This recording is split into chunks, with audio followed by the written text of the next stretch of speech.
Assalamualaikum. Sekarang ada di pantai Babah Kuala lagi nih guys. Sedang menunggu matahari terbenam ya. Beginilah pemandangan. Ombaknya lumayan bagus. Putih ya. Putih bersih ya. Jadi pemandangan pantai Babah Kuala Loknga di sore hari menjelang sunset. Seperti ini nih guys. Ombaknya itu. Airnya jernih ya.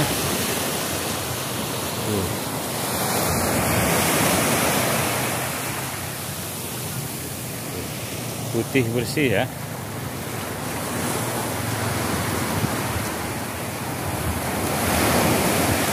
Bagus sekali pantainya. Dari Banda Aceh 30 menit ke lokasi. Tidak jauh ya dari Banda Aceh, 30 menit saja ke pantai Babah Kuala.